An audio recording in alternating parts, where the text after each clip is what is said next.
அட இது தெரியாமல் போச்சு அப்படின்னு நினைப்பீங்க. கொழுக்கட்டைக்கு மாவு பிசையாமல் அச்சே இல்லாமல் ரொம்ப சிம்பிளான முறையில் கொழுக்கட்டை ஈஸியாக எப்படி செய்கிறதுன்னு பார்க்கலாம். நான் இன்றைக்கி 2 விதமாக கொழுக்கட்டை செஞ்சு காமிச்சிருக்கேன். உங்களுக்கு எந்த முறையில் சுலபமாக இருக்கோ அதை நீங்கள் செஞ்சு பாருங்கள். முதல்ல பூரணத்துக்கு பார்த்திங்கன்னா வேர்க்கடலை தான் வறுக்க போகிறோம். வேர்க்கடலை வறுத்துட்டு இது கூட பார்த்திங்கன்னா வெல்லம் சேர்த்து எடுத்துக்கலாம். வேர்க்கடலை பார்த்திங்கன்னா 2 கைப்பிடி அளவுக்கு சேர்த்துருக்கேன். சில பேர் பார்த்திங்கன்னா தேங்காய் பூரண கொழுக்கட்டையும் செய்வாங்க. உங்களுக்கு அந்த கொழுக்கட்டையில் என்ன ஸ்டஃபிங் வைக்க விரும்புகிறீங்களோ அதை நீங்கள் ரெடி பண்ணிக்கோங்க. நான் இன்றைக்கி வேர்க்கடலை இருக்குது இல்லைங்களா, அதில் தான் ஸ்டஃபிங் வச்சு செய்ய போகிறேன். வேர்க்கடலை இந்த மாதிரி நல்லா பொன்னிறமாக வறுத்து எடுத்துக்கோங்க. எடுத்துகிட்டு இதை தோலெல்லாம் பார்த்திங்களா நீக்கிருங்க. இந்த அளவுக்கு வறுபட்டதும் இது ஒரு பக்கம் இருக்கட்டும், ஆறட்டும். இன்ஸ்டன்ட் கொழுக்கட்டைக்கு பார்த்திங்கன்னா ஒரு 2 கரண்டி அளவுக்கு மாவு எடுத்துருக்கேன். அரிசி மாவு 2 கரண்டி மாவுக்கு பார்த்திங்கன்னா சரியாக ஒரு 5 கொழுக்கட்டை போல் வரும்.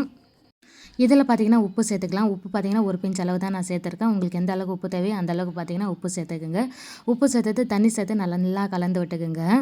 ரொம்பவும் கெட்டியாகவும் இல்லாமல் ரொம்ப தண்ணியாகவும் இல்லாமல் நான் இப்போ கரைச்சி காமிக்கிறேன் பாருங்கள். அந்த அளவுக்கு இந்த மாவை பார்த்திங்கன்னா கரைச்சி எடுத்துக்கோங்க.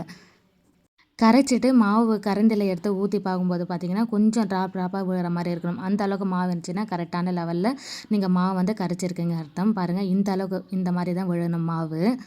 ஒரே அடியாக தண்ணியாக கலக்கக்கூடாது, கெட்டியாகவும் கலக்கக்கூடாது. இந்த லெவலில் தான் இருக்கணும் மாவு. சரி, இது ஒரு பக்கம் அப்படியே இருக்கட்டும். நார்மல் கொழுக்கட்டைக்கு பார்த்திங்கன்னா ஒரு கப் அளவுக்கு நான் இன்றைக்கி மாவு சேர்த்துருக்கேன். மாவு சேர்த்துட்டு ஒரு 2 கிளாஸ் அளவுக்கு தண்ணி சேர்த்து நல்லா கரைச்சி விட்டுக்க போகிறேன். இதில் பார்த்திங்கன்னா உப்பு பார்த்திங்கன்னா ஒரு 1/2 டேபிள் ஸ்பூன் அளவுக்கு நான் சேர்த்துருக்கேன். சேர்த்துட்டு இதை பார்த்திங்கன்னா நல்லா கலந்து விட்டுக்குங்க. உப்பும் மாவும் நல்லா இந்த மாதிரி கலந்து விட்ட பிறகு தண்ணி சேர்த்துக்குங்க. தண்ணி பார்த்திங்கன்னா ஒரு 2 கிளாஸ் அளவுக்கு நான் சேர்த்துருக்கேன். நல்லா கரைச்சி எடுத்துக்குங்க. இந்த மெத்தடில் நீங்கள் மாவு கரைச்சி எடுத்து கொழுக்கட்டை செய்யும்போது நல்ல ஒரு சாஃப்டாக இருக்கும் கொழுக்கட்டை. அந்த அளவுக்கு பூ போல் இருக்கும்.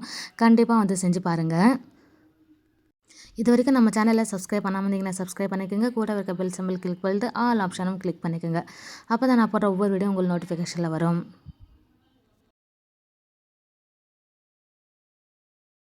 இப்போ பார்த்திங்கன்னா இந்த அளவுக்கு மாவு கரைச்சி எடுத்துருக்கேன். இதில் இன்னமும் கொஞ்சம் போல் தண்ணி தேவைப்படுது. அப்போ தான் நம்ம மாவு கிண்டும் போது நமக்கு கட்டிகள் இல்லாமல் இருக்கும். இந்த மாவை இந்த மாதிரி தண்ணி ஊற்றி நல்லா கரைச்சாச்சு பாருங்கள். ஒரு அடிகனமான பாத்திரம் பார்த்திங்கன்னா அடுப்பில் வச்சுக்கோங்க. நான் இன்றைக்கி குக்கர் தான் வச்சுருக்கேன். மாவு கலக்கும் போதே பார்த்திங்கன்னா இதில் ஒரு 2 டேபிள் ஸ்பூன் அளவுக்கு நான் இன்றைக்கி நெய் சேர்த்துருக்கேங்க. நெய்யோ ஆயிலோ எது இருக்கோ அதை சேர்த்துக்குங்க. நெய் சேர்த்து செய்யும்போது கொழுக்கட்டை பார்த்திங்கன்னா இன்னும் கொஞ்சம் நல்ல மணமாக இருக்கும். கண்டிப்பாக செஞ்சு பாருங்கள்.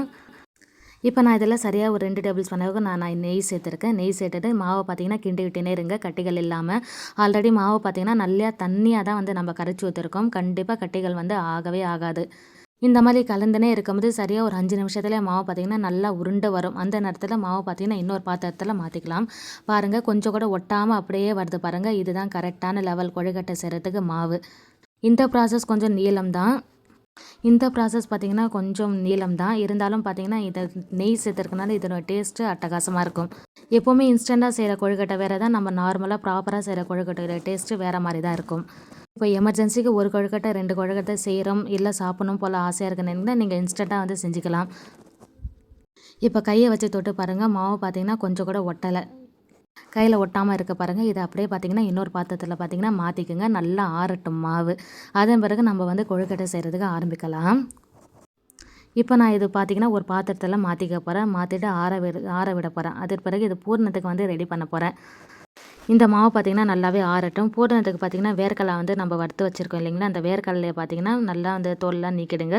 நீக்கிட்டு ஒரு மிக்ஸி ஜாரில் பார்த்திங்கன்னா மாற்றிக்குங்க. இதிலே பார்த்திங்கன்னா நான் இன்றைக்கி வெல்லம் இருக்குது இல்லைங்களா, தூள் வெல்லம் தான் சேர்த்துருக்கேன். வேர்க்கடலையும் வெல்லமும் பார்த்திங்கன்னா இந்த மாதிரி அரைச்சி எடுத்துக்கோங்க.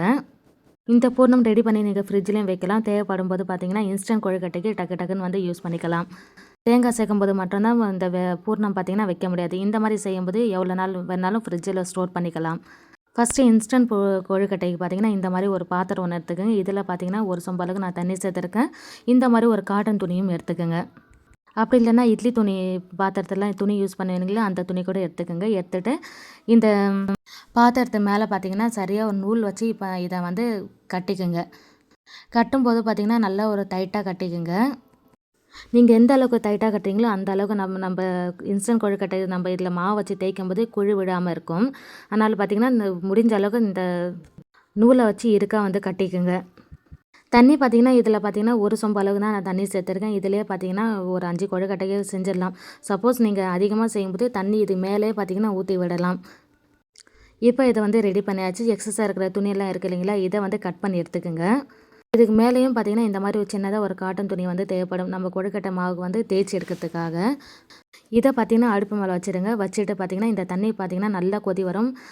கொதி வர்றது எப்படின்னு பார்த்தீங்கன்னா, அந்த 4 பக்கம் பார்த்தீங்கன்னா, அந்த ஆவி வந்து மேலே போகும். அந்த நேரத்தில் பார்த்தீங்கன்னா, நம்ம ரெடி பண்ணி வச்சுருக்க மாவு இருக்கு இல்லைங்களா, அதை வந்து தோசையாட்டம் நம்ம ஊற்றுவோம் இல்லைங்களா, அதை மாதிரி ஊற்றி எடுத்தாலே போதும். நான் இப்போ செஞ்சு காமிக்கிறேன் பாருங்கள். இதே மாதிரி வந்து செஞ்சுக்குங்க. நல்லா ஒரு கரண்டி மாவு எடுத்து இந்த மாதிரி வந்து நல்லா பரப்பி தோசை எல்லாம் எப்படி பரப்பிவிடும் அதே மாதிரி பரப்பி விடுங்க. இது வேகிறதுக்கு பார்த்தீங்கன்னா 1 செகண்ட் தான். 1 செகண்ட்லேயே பார்த்தீங்கன்னா ஒரு கொழுக்கட்டை பார்த்தீங்கன்னா செஞ்சு முடிச்சிடலாம். இப்போ இதில் ஊற்றின பிறகு இந்த மாவு, அதன் பிறகு ஒரு மூடி போட்டு இந்த மாதிரி மூடி விட்டுருங்க. 1 செகண்டில் பார்த்தீங்கன்னா இந்த மாவு வந்து நல்லா வெந்து வரும். அந்த பார்த்தாலே தெரியும் நல்லா ஆவி பறக்க வருது பாருங்கள். ரொம்ப அதிக நேரம்லாம் எடுக்காது இன்ஸ்டன்ட் கொழுக்கட்டைக்கு. நம்ம டக்கு டக்குன்னு செஞ்சிடலாம். நம்ம ப்ராப்பராக செய்யும்போது தான் கொழுக்கட்டை செய்கிறதுக்கு ரொம்ப அதிக நேரம் எடுக்கும் நமக்கு. இது நடுவில் பார்த்தீங்கன்னா ஸ்டஃபிங் வச்சுக்கலாம். ஸ்டஃபிங் வச்சுட்டு இந்த துணியை வச்சு அப்படியே இந்த கொழுக்கட்டையை நான் செய்கிற மாதிரி இந்த மாதிரி பார்த்தீங்கன்னா மூடி விடுங்க. சைடில் பார்த்தீங்கன்னா நல்லா அழுத்தம் கொடுங்க. அப்படி இல்லைன்னா உங்களுக்கு இந்த கொழுக்கட்டை பார்த்தீங்கன்னா பிரிஞ்சு வந்துடும். அதனால் இந்த சூட்லேயே பார்த்தீங்கன்னா இந்த மாதிரி வந்து தட்டி விடுங்க. அப்போ தான் அந்த சூட்லேயே நல்லா பார்த்தீங்கன்னா ஒட்டிக்கும். கொழுக்கட்டையும் பார்த்தீங்கன்னா நல்லாயிருக்கும். அவ்வளோதான். 1 செகண்டில் பார்த்தீங்கன்னா மறுபடியும் எடுத்தாலே போதும். இன்ஸ்டன்ட் கொழுக்கட்டை சூப்பராகவே ரெடி ஆகிடும். எந்த அளவுக்கு அந்த மெலிசாக இருக்குது பாருங்கள். நம்ம நினைக்கும் போது சாப்பிட்ணுன்னா இந்த மாதிரி ஒரு இன்ஸ்டன்ட் கொழுக்கட்டையை நீங்கள் வந்து செஞ்சு சாப்பிட்லாம். அவ்வளோதாங்க. சூப்பராகவே இன்ஸ்டன்ட் கொழுக்கட்டை டக்குன்னு வந்து ரெடி ஆகிடுச்சு. இது அப்படியே ஒரு பிளேட்டுக்காக மாற்றிக்குங்க. இந்த கொழுக்கட்டை பார்த்திங்கன்னா செஞ்சுனே இருக்கும்போது எல்லாமே காலி ஆகிடுச்சு. அந்த அளவுக்கு ஒரு சாஃப்டாக இருக்குங்க இந்த மாதிரி கொழுக்கட்டை. இது ஒரு பக்கம் அப்படியே இருக்கட்டும். இருக்கிற மாவெல்லாம் பார்த்திங்கன்னா இதே மாதிரி வந்து கொழுக்கட்டையாக வந்து போட்டு எடுத்துக்கலாம்.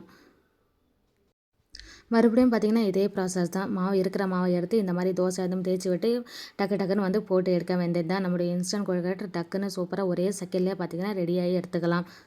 நார்மலாக செய்கிற கொழுக்கட்டையும் பார்த்திங்கன்னா நம்ம கையை வச்சு அந்த தட்டி நிற்போம் இல்லைங்களா, அதே மாதிரி தட்டாமல் ஒரு சிம்பிளான ப்ராசஸ்லேயே பார்த்திங்கன்னா நார்மல் கொழுக்கட்டையும் சூப்பராக வந்து செஞ்சு எடுத்துடலாம். அதே மாதிரி இன்ஸ்டன்ட் கொழுக்கட்டையில் பூர்ணம் பார்த்திங்கன்னா எந்த அளவுக்கு தேவையோ அந்த அளவுக்கு வைங்க. ரொம்ப அதிகமாக வச்சாலும் நம்மளால் அதை வந்து க்ளோஸ் பண்ண முடியாது. அதனால் எந்த அளவுக்கு நீங்கள் ரவுண்ட் ஷேப்பில் அந்த கொண்டு வரீங்களோ அதுக்கு ஏற்ற மாதிரி பார்த்தீங்கன்னா பூர்ணம் வச்சுக்கோங்க. சப்போஸ் அதிகப்படியான பூர்ணம் இருந்தாலும் அந்த கொழுக்கட்டை பார்த்திங்கன்னா பிஞ்சு வந்துடும். இந்த மாதிரி செய்யும்போது மாவு கலந்துன்னு நமக்கு கொழுக்கட்டையே வரல அப்படிலாம் சொல்லவே முடியாது. யார் வேணாலும் பார்த்திங்கன்னா இந்த கொழுக்கட்டையை பார்த்திங்கன்னா ஈஸியாக வந்து செஞ்சு எடுத்துடலாம்.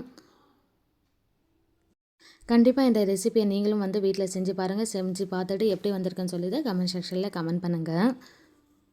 இது நார்மலாக செய்கிற கொழுக்கட்டை. இதில் பார்த்திங்கன்னா இதே மாதிரி தான் ஒரு துணியை வச்சு தான் நான் இன்றைக்கி செஞ்சுருக்கேன்.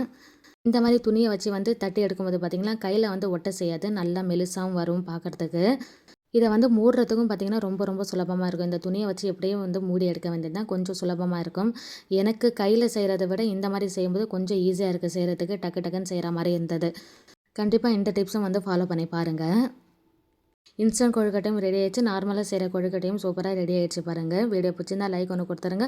மறக்காமல் நம்ம சேனலை சப்ஸ்கிரைப் பண்ணி வச்சுக்கோங்க. இதை நான் கட் பண்ணியும் காமிக்கிற பாருங்கள் எந்த அளவுக்கு நல்லா மெலிசாக வந்திருக்குன்னு சொல்லிட்டு. டேஸ்ட்டும் பார்த்திங்கன்னா அட்டகாசமாக இருந்தது. ஏன்னா நெய் சேர்த்துருக்கோம் இல்லைங்களா, டேஸ்ட்டும் சூப்பராக இருந்தது. நல்ல ஒரு சாஃப்ட்னஸ் இருந்தது கொழுக்கட்டையில். ஹார்டாகவே இல்லை. இந்த மாதிரி பாதியாக கட் பண்ணும்போது டக்குன்னு பார்த்திங்கன்னா கட்டாயி வந்தது பாருங்கள். கண்டிப்பாக இந்த ரெசிபியை நீங்களும் வீட்டில் ட்ரை பண்ணி பாருங்கள். Bye friends.